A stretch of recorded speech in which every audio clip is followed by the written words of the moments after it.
Y'all remember them. Welcome to the Gumbo Podcast. I am your host, Richie Rich, a.k.a. King Richard, a.k.a. Polo Rich, a.k.a. the New Orleans East Beast. Partner of mine said, bro, you got to give them at least one hood story right now, okay? So before I start, I want to thank two people. Miss Alita Mills Gardner, and Mrs. Alita Mills Gardner. I hope I got that right. If not, I'm sorry, Alita. And Mrs. Dana Miller Harris.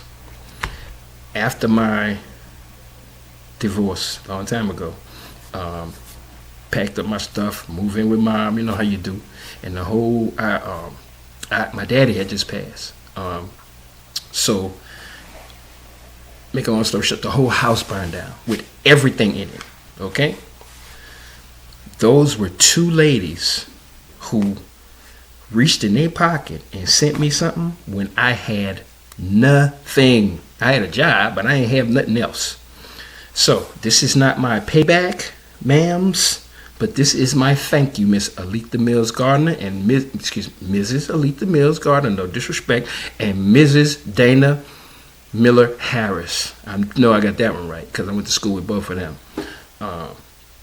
Thank you guys, and look. If I make $1 million on here, you know you got a couple $100. No, I'm just playing. Look, y'all have whatever I got in my pocket. Y'all have access to it straight up. Because I am loyal to a fault. I have a memory like an elephant. And I'm incapable of forgetting stuff like that. You feel me? So thank y'all. Now,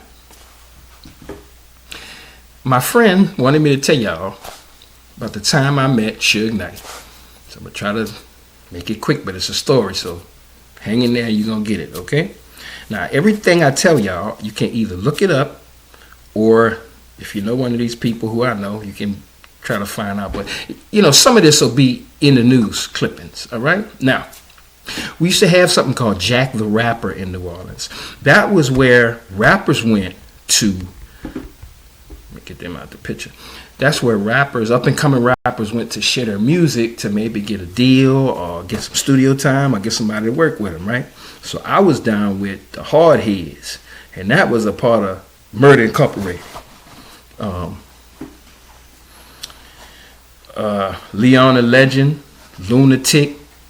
Look, Lunatic did the whole Cain and Abel album. He produced the whole Cain and Abel album later on. But at this particular time, they were just up and coming rappers, and we was the crew. You know, we was part of we was the minions. You heard me? But we was some hard heads. That was it. That was what we was called, hard heads. I would sure say hard heads with a skull on it. Boy, it was tight, boy. I wish I could get another one of those shirts. Shouts out to Leon the Legend, Lil Glenn. Shouts out, cause I'm including y'all in the story. Look. So we all went to Jack the Rapper. Leon and Lewis really was the performer as far as I knew. And the rest of us was the hard heads.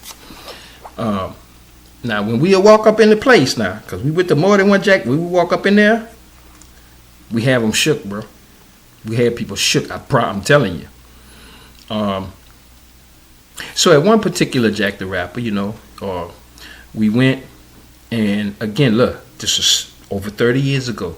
If it was another rap forum, then it was another rap forum. But it was like Jack the Rapper, okay? Because I remember my partner Donald, his children's mother at the time was a dancer for the group. Now, you know how the dancers look. Dancers fine, boy. So, Dr. Dre in there. All the rappers in there, you know.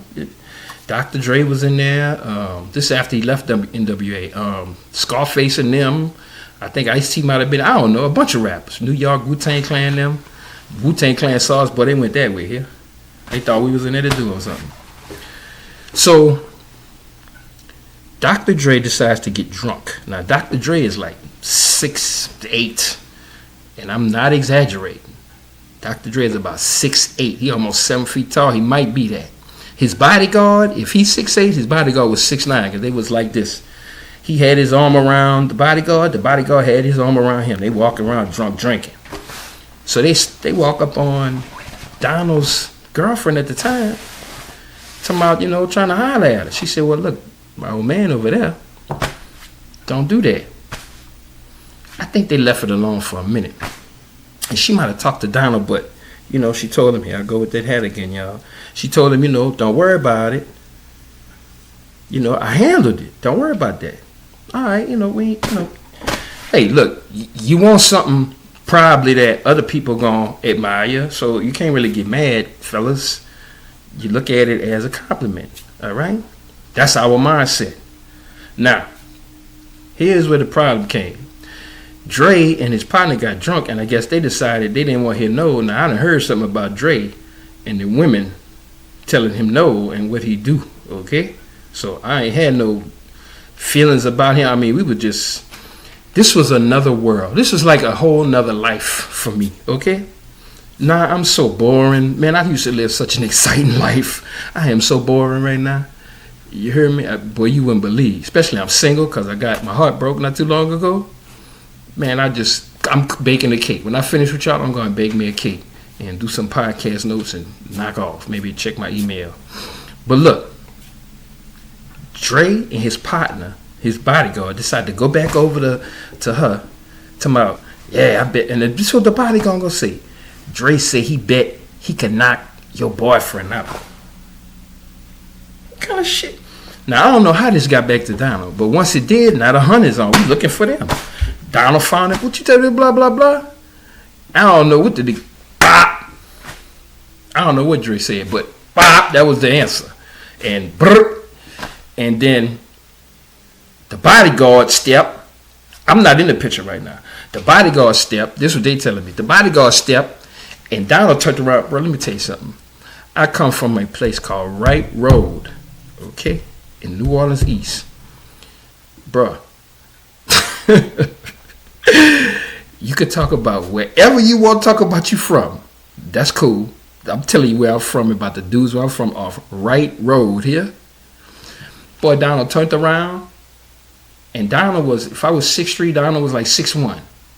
Donald turned around and started getting up on that security guard, bro. It was like he was fighting a toy. Like them dudes, they had no hands at all. So Dre's trying to step back to Donald, and Kenneth, who is like 5'something", 5'11", he ain't 6 feet, he's like 5'8". He jumps on Dre back like that. He did that. Dre did one of them, and him and Kenneth getting them up. Now this them telling me now, cause I'm over here. I'm over here like this. It's random people when all that kind of stuff break out. It's random people in the clique. You can kind of tell them because they might be dressed a little light, but it's it's not like. It's like everything is going in slow motion, but it's fast. It's not. It's hard to explain, y'all. If your adrenaline start rushing, then you know what I'm saying. You ever got a second wind running track? Then you know what I'm talking about. It's like, what's going on here? Kenneth is getting them up on Dre. You heard me? Putting them things on him. Donald just about to knock the bodyguard out. He out the picture. Kenneth, and I don't know, I ain't gonna lie, I don't know if Donald came behind Dre, but I know Kenneth was handling his business because Dre went back like this. Now, Dre was drunk too now. But, like, it's the people, I don't know what it is, if it's the water over there, if it was the water over there, the canal we used to fish in. But it was like no fear, boy. It was like we had to... it just no fear, like 300, okay? No retreat, no surrender. We gonna do this. Kenneth was getting up on Dre. Dre starts to fall back. So Kenneth coming with a Superman punch. Do our Superman punch go? So when he did that, Dre went back. Kenneth's coming down on top of him. Dre pulled a knife out. And Kenneth coming down, Kenneth must have did like this. Wham! He caught Kenneth right here. Okay, now Kenny bleeding, so now, damn. Dre Bones, the bodyguard out. I don't know how this happened, but Scarface, you know, Mr. Scarface, my mind playing tricks on me, he jumps in the thing. Man, you Mickey Fickies. Something he said. Boy, Donald turned around. I don't know what's happening with... I don't know if Donald had a magnet or what, or if he was just targeting it because they had said something to his wife, right? Bruh, Donald hit Scarface, I think 1 or 2 times. He might have did like wham, wham, and when he hit him, his whole face did like this. I'm talking about Mr. Scarface, boy, the Ghetto Boys. We had a different attitudes towards those groups. They was cool, but don't come down here stunting. You feel me? Just be a normal person. Bushwick Bill had a girlfriend in the Florida Project. That was a ghetto boy. He had to stop coming back there after they put 2 big old hickeys on his eye and took everything he had. Okay, Eazy-E came to the Bounce, the club we used to frequent, them B-boys, on St. Claude and right there by the railroad tracks. Right after you pass the seafood, right after you pass Franklin Avenue.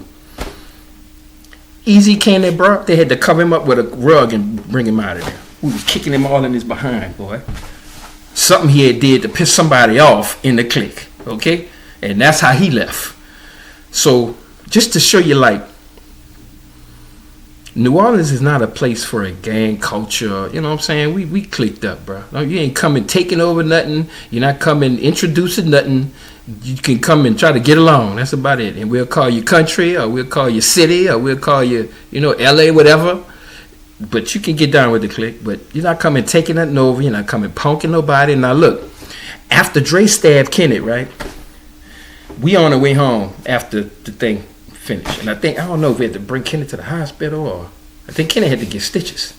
So we might have been on the way to the hospital or home. I don't remember staying at the hospital, so I might have dropped him off and left and whatever. Okay, but in any case, on the way out of there, Donald said, bro, I almost feel bad for what I did that dude. Boy, Scarface was sitting on the corner, on the curb like this when we was all rolling out, looking like a wino with his face bleeding all bust up, boy. All right. Now, Dre got indicted. Now, see what I say about you can look stuff up? Dre got indicted. And to prove my point also, Dre ain't never been back to New Orleans, yeah? Never. All right. So he got indicted for stabbing Kenneth, but he couldn't deny it because they had it on tape. You know, I think it was in the Hilton. So we go to court. Me, Donald, and Kenneth. If anybody else was there, then you let me know. I don't remember y'all being there. I remember me, Donald, and Kenneth. And they probably don't even remember who was there. But they'll remember when I say this here.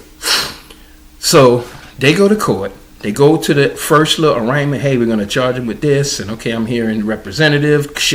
Who shows up at the court? Suge Knight. He the representative.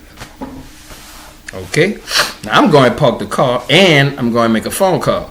Okay. I mean, I got to just make sure everybody's safe. So I made a phone call. Call Malcolm. Mr. Lacoste. You know, he got a seafood business. He cool. I call Malcolm. Okay. You know, hey, look, on standby. We don't know what's happening because these dudes out here, they done stabbed Kenneth. You know, we at the courthouse. You know, remember they stabbed Kenneth? Well, I'm at the courthouse with her. All right. So now I'm coming back in the courthouse. When I'm coming up, they coming out of the court. So it was quick. It's Donald, Kenneth, and Suge Knight standing there. So I walk up, and when I walk up, Suge Knight said, well, they talking, I'm kind of standing here, you know. And then they get to this point. Suge Knight says, well, look, bro, what would it take to just get rid of all this? Kenneth with his greedy behind, the young dude at the time, said, shit, $1 million.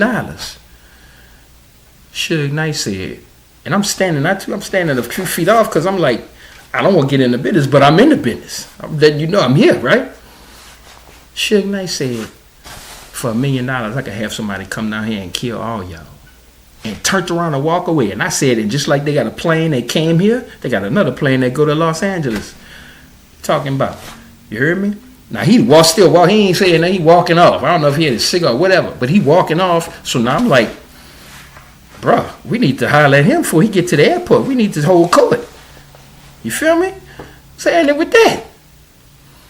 Now, in the end, okay, ain't none of that happened. All right? This man went to the airport and left.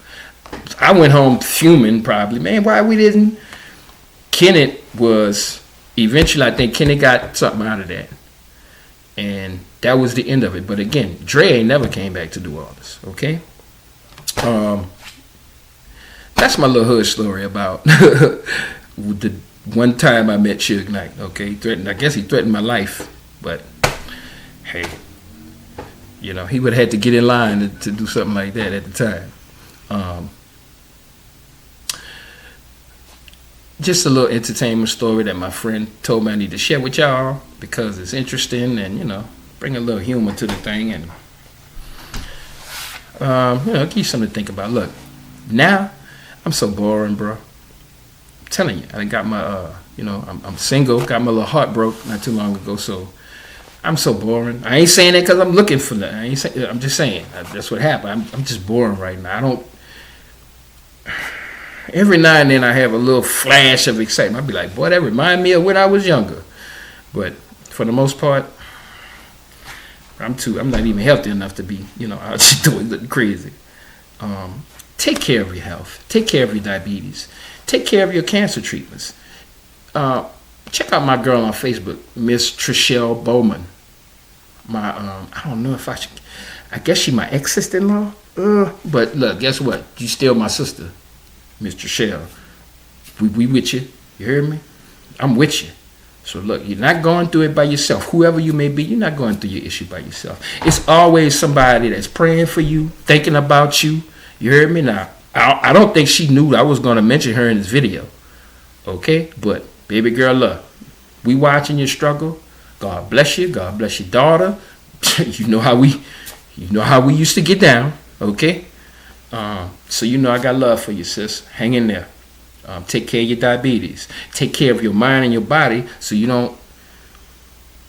can reduce the chances of you getting Alzheimer's. I'm a big Alzheimer's disease advocate for a cure. My daddy died of Alzheimer's. It's a horrible disease. Okay, and it affected everybody, and certainly me. That's a good way to end it. Okay? Listen. We praying for each other. Dig? I love y'all. Thank you for joining me. The Gumbo Podcast will continue. 1.